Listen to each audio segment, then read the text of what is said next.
नमस्कार दोस्तों, insurance technical पर आपका बहुत बहुत स्वागत है।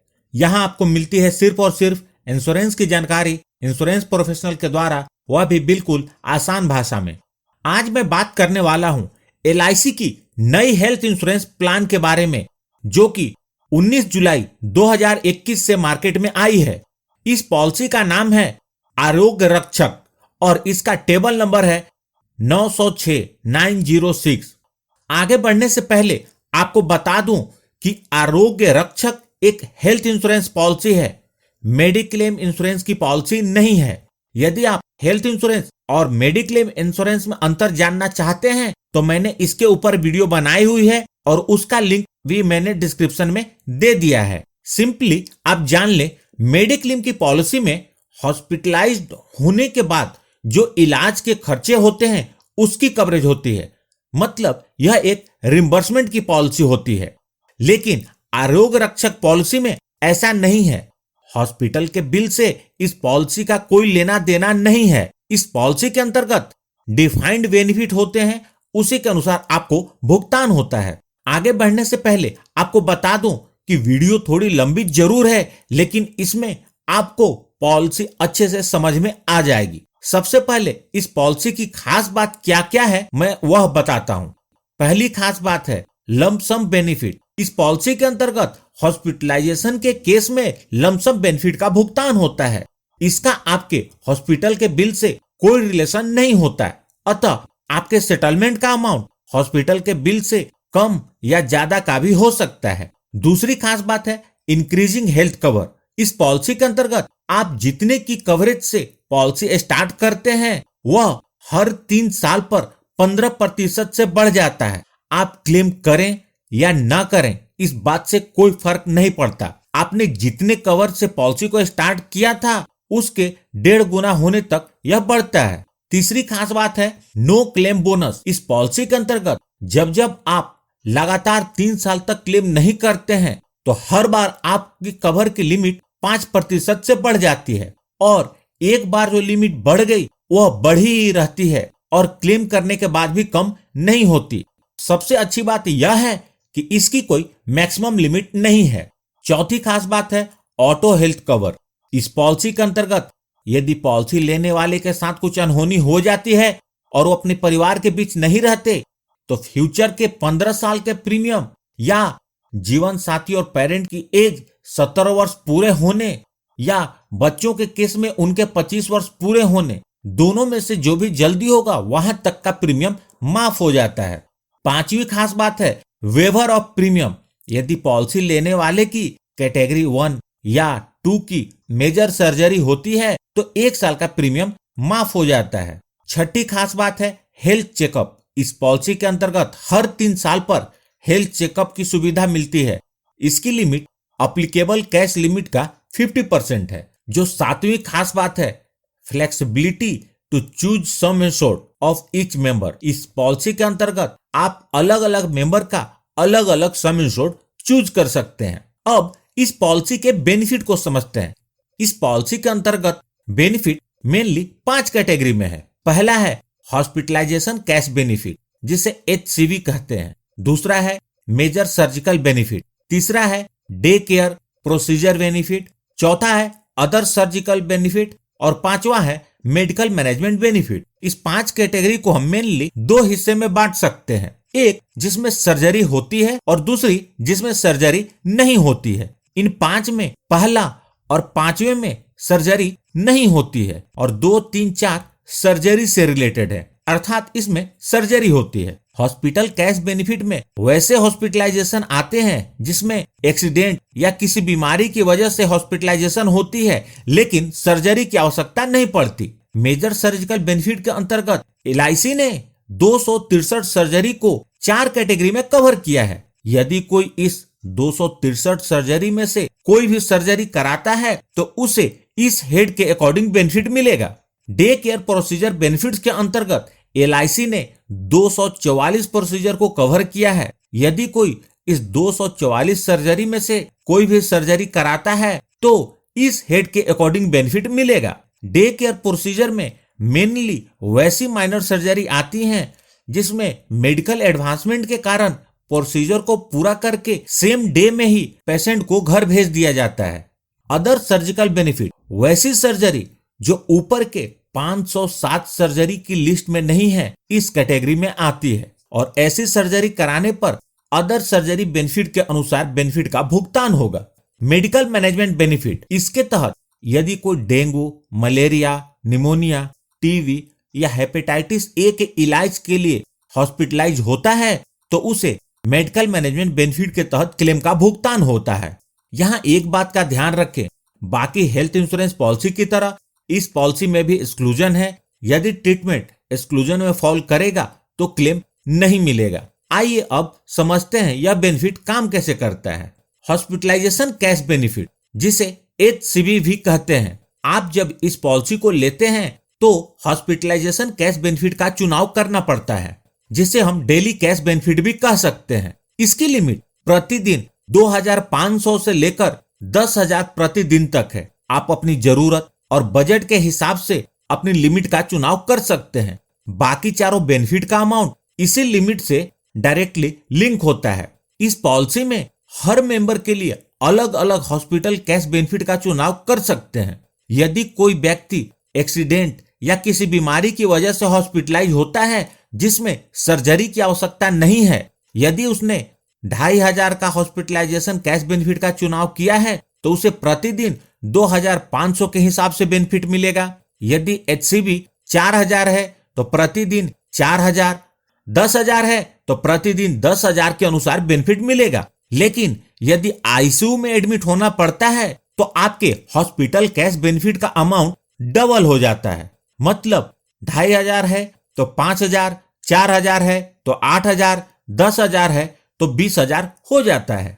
यहां आपको फिर से बता दूं, इसका आपके हॉस्पिटल के बिल से कोई रिलेशन नहीं होता है। आपके हॉस्पिटल का बिल कुछ भी हो, इस पॉलिसी के अंतर्गत आपको आपके हॉस्पिटल कैश बेनिफिट के लिमिट के अनुसार भुगतान होगा। यहां एक बात ध्यान देने की है कि इसके अंतर्गत जो भुगतान होता है वह हर 24 घंटे के हिसाब से होता है।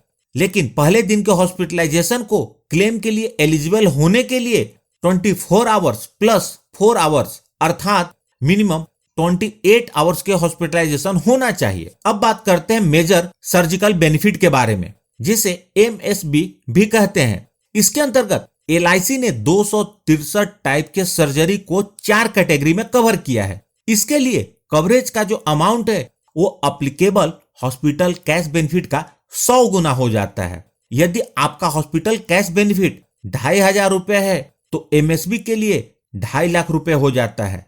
3,000 है तो 3 लाख, 5,000 है तो 5 लाख, यदि 10,000 है तो 10 लाख हो जाता है। अब समझते हैं कि सम इंश्योर्ड काम कैसे करता है।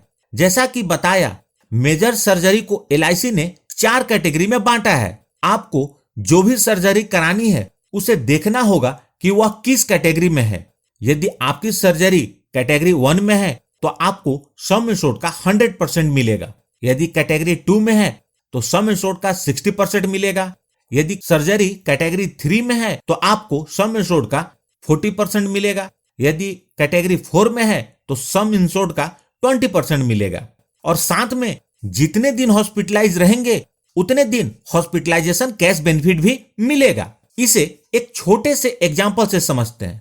मिस्टर राकेश, जिनकी उम्र 40 वर्ष है, वह 3,000 के इनिशियल हॉस्पिटलाइजेशन कैश बेनिफिट की कवरेज लेते हैं तो उनके 1 साल का प्रीमियम 9,262 रुपए होगा। मिस्टर राकेश को मेजर सर्जिकल बेनिफिट के लिए 3 लाख की कवरेज मिलेगी। यदि वो कैटेगरी 1 की सर्जरी के लिए 5 दिन हॉस्पिटलाइज होते हैं, इस 5 दिन में 2 दिन वो ICU में रहते हैं और 3 दिन नॉन ICU में रहते हैं, तो उन्हें 2 बेनिफिट मिलेंगे। सबसे पहले 100% ऑफ मेजर सर्जिकल बेनिफिट यानी कि 3 लाख रुपए, और साथ में नॉन ICU के लिए 3 दिन के लिए हर 3 दिन के 3,000 के हिसाब से 3 दिन का 9,000 रुपए, और साथ में ICU के 2 दिन के लिए हर दिन के 6,000 के हिसाब से 2 दिन का 12,000 रुपए, क्योंकि ICU के लिए डेली कैश लिमिट डबल हो जाती है। तो टोटल 5 दिन का डेली कैश बेनिफिट हुआ 21,000 रुपए। मतलब मिस्टर राकेश को टोटल 3,21,000 रुपए मिलेंगे। यदि सेम हॉस्पिटलाइजेशन कैटेगरी 2 के सर्जरी के लिए होगी तो उन्हें 3 लाख का 60% मतलब 1,80,000 रुपए मिलेंगे और हॉस्पिटलाइजेशन कैश बेनिफिट 21,000 टोटल 3,01,000 रुपए मिलेंगे। यदि सेम हॉस्पिटलाइजेशन कैटेगरी 3 के सर्जरी के लिए होगी तो उन्हें 3 लाख का 40% मतलब 1,20,000 रुपए मिलेंगे और हॉस्पिटलाइजेशन कैश बेनिफिट 21,000 टोटल 1,41,000 रुपए उन्हें मिलेंगे। यदि सेम हॉस्पिटलाइजेशन कैटेगरी 4 के सर्जरी के लिए होगी तो उन्हें 3 लाख का 20% अर्थात 60,000 रुपए मिलेंगे और हॉस्पिटलाइजेशन कैश बेनिफिट 21,000 टोटल 81,000 रुपए उन्हें मिलेंगे। यहां मैंने 5 दिन के हॉस्पिटलाइजेशन एग्जाम्पल के लिए लिया है। एक्चुअल में जितने दिन की हॉस्पिटलाइजेशन जिस कैटेगरी में होगी उसी के अनुसार क्लेम का भुगतान होगा। एक बार फिर से बता दूं, पूरे लाइफ टाइम में मैक्सिमम मेजर सर्जिकल बेनिफिट का 10 गुना तक क्लेम कर सकते हैं। अब बात करते हैं डे केयर प्रोसीजर के बारे में। इसके अंतर्गत LIC ने 244 सर्जरी को कवर किया है और इसके लिए जो कवरेज की लिमिट है वो अप्लीकेबल डेली कैश बेनिफिट का 5 गुना होती है। जैसे कि मिस्टर राकेश का हॉस्पिटल कैश बेनिफिट 3,000 का था तो उन्हें 15,000 की कवरेज मिलेगी। जैसे जैसे आपके पॉलिसी के अंदर डेली कैश लिमिट बढ़ती है वैसे वैसे डे केयर की लिमिट भी बढ़ती जाती है। अब बात करते हैं अदर सर्जिकल बेनिफिट के बारे में जिसे OSB भी कहते हैं, अर्थात वैसी सर्जरी जो ना तो मेजर सर्जरी के 263 सर्जरी के लिस्ट में है और ना ही डे केयर के 244 सर्जरी की लिस्ट में है।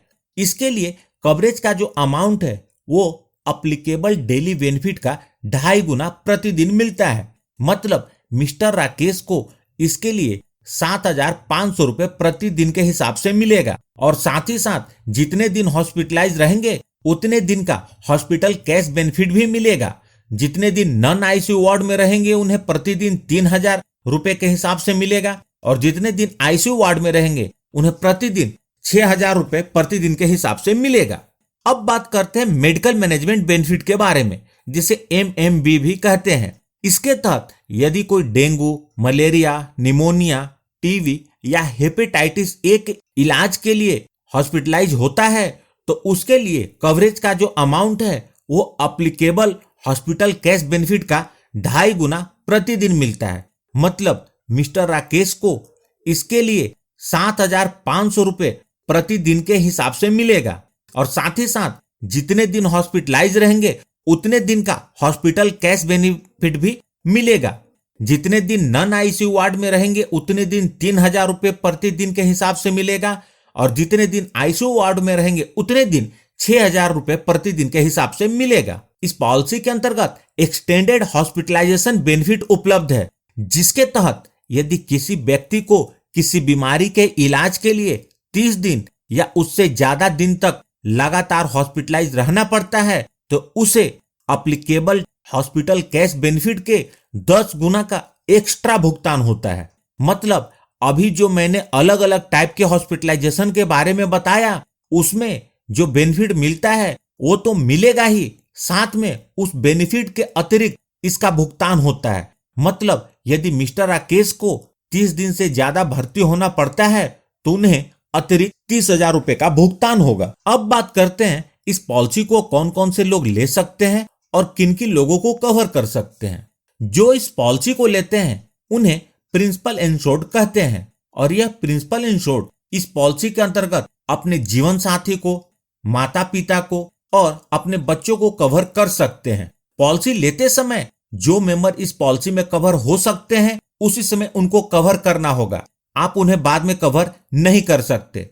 पॉलिसी लेने के बाद यदि शादी होती है तो शादी होने के 1 साल के अंदर आप अपने जीवन साथी को कवर कर सकते हैं और नए बच्चे को नेक्स्ट पॉलिसी एनिवर्सरी पर कवर कर सकते हैं। इस पॉलिसी को लेने के लिए प्रिंसिपल इंश्योर्ड यानी कि पॉलिसी लेने वाले की जीवन साथी और माता पिता की मिनिमम एज 18 वर्ष होनी चाहिए और बच्चे की मिनिमम एज 91 डेज होनी चाहिए। इस पॉलिसी को लेने के लिए पॉलिसी लेने वाले की, उसके जीवन साथी की और उनके माता पिता की मैक्सिमम एज 65 वर्ष है। मतलब 65 ईयर्स से ज्यादा उम्र के लोगों को यह पॉलिसी नहीं मिल सकती और बच्चों के लिए मैक्सिमम एज 20 ईयर्स है। अब बात आती है कि पॉलिसी में कवरेज कब तक रहेगी, यानी कवरेज सीजिंग एज। इस पॉलिसी के अंतर्गत प्रिंसिपल इंश्योर्ड, जीवन साथी और माता पिता की कवरेज उनके 80 वर्ष पूरे होने तक रहेगी और बच्चे की कवरेज उसके 25 वर्ष पूरे होने तक रहेगी।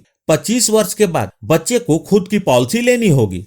लेकिन एक महत्वपूर्ण बात को समझ लें, यदि प्रिंसिपल इंश्योर्ड की पॉलिसी लेने के बाद पॉलिसी पीरियड के दौरान डेथ हो जाती है तो इस पॉलिसी में बाकी मेंबर के लिए ऑटो कवर की सुविधा है, जिसके तहत बच्चों के लिए अगले 15 साल तक या उनकी उम्र 25 वर्ष पूरे हो जाने तक, दोनों में से जो भी जल्दी होगा वहां तक कवरेज रहेगी। उसके बाद कवर कंटिन्यू करने के लिए उन्हें प्रीमियम का भुगतान करना होगा।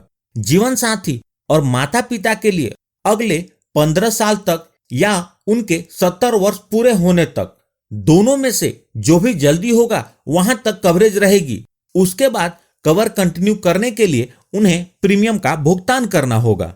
वेटिंग पीरियड, बाकी हेल्थ इंश्योरेंस पॉलिसी की तरह इस पॉलिसी में भी वेटिंग पीरियड है। इस पॉलिसी के अंतर्गत एक्सीडेंटल केस के लिए कोई वेटिंग पीरियड नहीं है। जनरल वेटिंग पीरियड 90 डेज का है और कुछ स्पेसिफिक बीमारियों के लिए 2 साल तक का वेटिंग पीरियड है। इस पॉलिसी के अंतर्गत क्विक कैश फैसिलिटी की सुविधा उपलब्ध है, जिसमें आप मेजर सर्जरी के कैटेगरी 1 और 2 में लिस्टेड सर्जरी के हॉस्पिटलाइजेशन के दौरान 50% कैश ले सकते हैं, यानी कि इसे आप पार्शियल कैशलेस सुविधा कह सकते हैं।